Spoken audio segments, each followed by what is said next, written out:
दोस्तों, क्या आपने सोचा है कि अगर भारत चीन का युद्ध हुआ और ये युद्ध आगे जाकर परमाणु युद्ध में बदल गया तो क्या होगा। भारत हमेशा यही चाहेगा कि वह किसी भी विवाद को बातचीत से शांतिपूर्ण निपटा ले, मगर चीन का कोई भरोसा नहीं है। चीन की हरकतें ऐसी है कि भारत मजबूर होकर चीन के चालबाजी का जवाब देगा ही, और देना भी चाहिए, क्योंकि चीन अक्सर भारतीय क्षेत्र में घुस आता है और ऐसे में कोई भी देश अगर भारत के मर्जी के खिलाफ उसके टेरिटरी में घुस आएगा तो उसको जवाब देना तो बनता है। मगर दोस्तों, क्या होगा अगर भारत चीन का सीमा विवाद एक युद्ध का रूप ले ले और ये युद्ध आगे जाकर परमाणु युद्ध में बदल जाए। तो दोस्तों, आज की इस वीडियो में हम जानेंगे कि अगर भारत चीन का परमाणु युद्ध हुआ तो क्या होगा। तो दोस्तों, वीडियो को अंत तक जरूर देखें। सीमा पर हालात अभी पूरी तरह से तनावपूर्ण भरा है और चीन ने 15 जून 2020 को गलवान घाटी में जो हरकत किया ये पूरी दुनिया को पता है। और इसके बाद भारत ने चीन के 267 ऐप और गेम को बैन कर दिया है, जिससे चीन को आर्थिक रूप से बहुत बड़ा झटका लगा है। और चीन भारत से इस चीज का बदला लेने के लिए कोई ना कोई चाल जरूर चलेगा।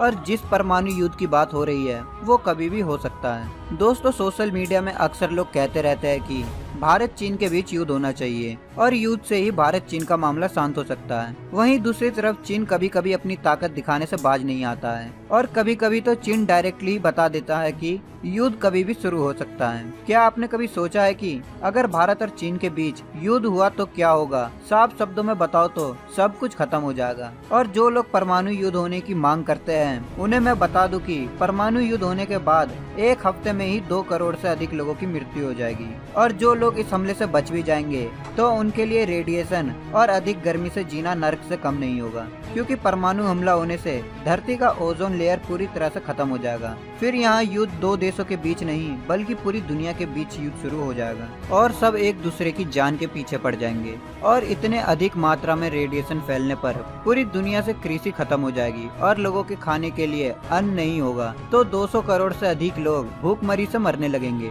पृथ्वी से धीरे धीरे पेड़ पौधों का भी नामो निशान मिटने लगेगा। परमाणु युद्ध से सिर्फ हमें ही नुकसान नहीं होगा बल्कि हमारी पीढ़ियों को भी सजा भुगतनी पड़ेगी। और हम इसका अनुमान हिरोशिमा और नागासाकी में गिरे परमाणु बम से अंदाजा लगा सकते हैं, जहां आज भी बच्चे विकलांग पैदा होते हैं। दोस्तों, बात सिर्फ भारत और चीन की नहीं हो रही है बल्कि इस दांव पर पूरी दुनिया लगी है। युद्ध तो बहुत घातक होगा और शायद जब ये युद्ध खत्म होगा तो उसे देखने के लिए कोई नहीं बचेगा। दोस्तों, अब सवाल आता है कि जीतेगा कौन। इसका साफ शब्दों में जवाब है कि भारत और चीन में से कोई भी नहीं जीतेगा, क्योंकि परमाणु हमले की रेस में दोनों देशों के बीच 19-20 का ही फर्क है। अगर हम मान ले कि इन दोनों देशों में अंतर ना भी हो तो भी तबाही दोनों तरफ मचेगी। अब जानते हैं कि इन दोनों देशों में से पहले कौन परमाणु हमला करेगा। तो इसका जवाब है चीन, क्योंकि भारत ने कानून बनाया है कि वो पहले परमाणु हमला नहीं करेगा, जो नो फर्स्ट यूज पॉलिसी के नाम से है। लेकिन इस पॉलिसी में ये साफ साफ लिखा है कि भारत पहले परमाणु हमला नहीं करेगा। लेकिन अगर भारत या भारतीय सेना पर परमाणु हमला,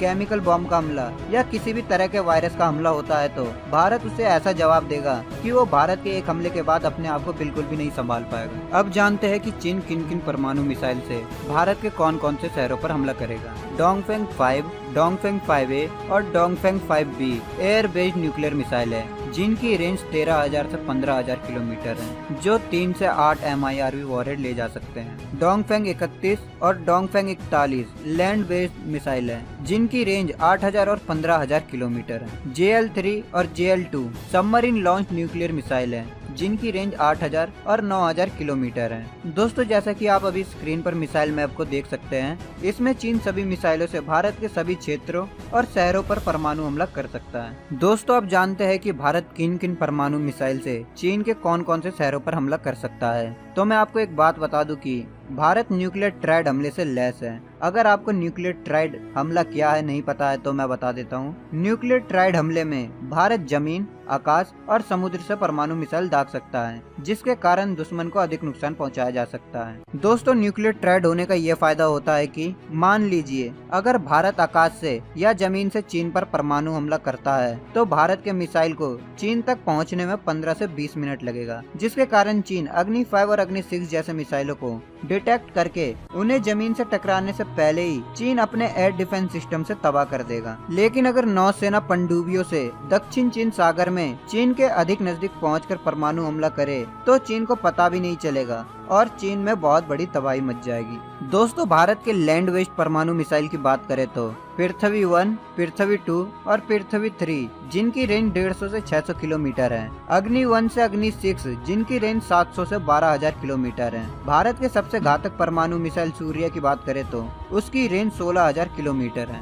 दोस्तों आपको बता दूं कि भारत की अग्नि 6 और सूर्य मिसाइल अपने साथ 10 से 12 परमाणु वॉरहेड ले जाने में सक्षम है। कुछ रिपोर्टों के अनुसार बताया जाता है कि भारत ने अग्नि 6 और सूर्य मिसाइल बनाकर तैयार कर लिया है, बस परीक्षण नहीं कर रहा है। अगर मिसाइल मैप में देखें तो भारत भी अपने लैंड बेस्ड मिसाइल से पूरे चीन के किसी भी शहर और क्षेत्र को तबाह कर सकता है। अगर भारत के सबमरीन बेस्ड मिसाइल की बात करें तो भारत के पास धनुष, सागरिका K-15 और K4, K5, K6 और K4 मार्क 2 है। धनुष और सागरिका की रेंज 350 से 700 किलोमीटर है। वहीं K4, K5, K6 की रेंज 3500, 5000 और 6000 किलोमीटर है और K4 मार्क 2 की रेंज 8000 किलोमीटर से अधिक है। आपको बता दूं कि K5, K6 और K4 मार्क 2 का विकास अभी चल रहा है। अगर ये मिसाइलें बनकर तैयार हो गई तो भारत के पास सबमरीन से लॉन्च करने वाली मिसाइल की रेंज चीन के सबमरीन लॉन्च मिसाइल की रेंज से काफी अधिक होगी। बात करें एयर बेस्ड मिसाइल की तो भारत के पास शौर्य मिसाइल है जो एक हाइपरसोनिक मिसाइल है जिसकी रेंज 1000 किलोमीटर है और इस मिसाइल का हमला मिराज 2000,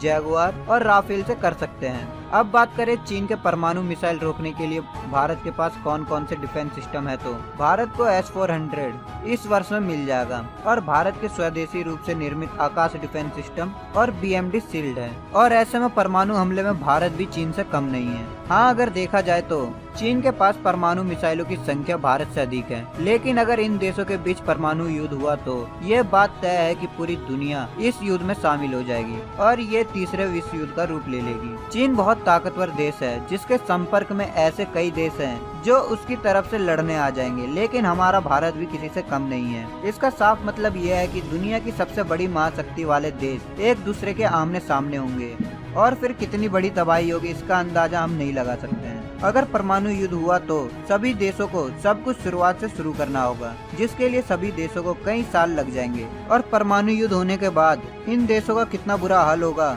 इसका अंदाजा हम आराम से लगा सकते हैं। दोस्तों, परमाणु युद्ध का मतलब है पूरी तरह से दुनिया की तबाही और हमारा मानना है कि किसी भी देश के बीच परमाणु युद्ध तो क्या युद्ध भी नहीं होना चाहिए। आपका इस पर क्या कहना है कमेंट बॉक्स में अवश्य बताएं। साथ ही इस वीडियो को लाइक और अपने दोस्तों के साथ शेयर करना बिल्कुल भी ना भूलें। अगर आप हमसे इंस्टाग्राम और फेसबुक में जुड़ना चाहते हैं तो आप हमें इंस्टाग्राम और फेसबुक में जरूर फॉलो करें, लिंक आपको डिस्क्रिप्शन बॉक्स में मिल जाएगा। अगर आप हमारे चैनल पर नए हैं और आपने अभी तक हमारे यूट्यूब चैनल को सब्सक्राइब नहीं किया है तो आप अभी सब्सक्राइब कर ले। साथ ही बगल में जो बेल आइकन है उसे भी ऑल में क्लिक कर ले ताकि हमारी आने वाली नई वीडियो आप तक सबसे पहले पहुँच सके। तो दोस्तों, मिलते हैं नेक्स्ट वीडियो में, तब तक आप अपना और अपने परिवार का ख्याल रखें। जय हिंद, जय भारत।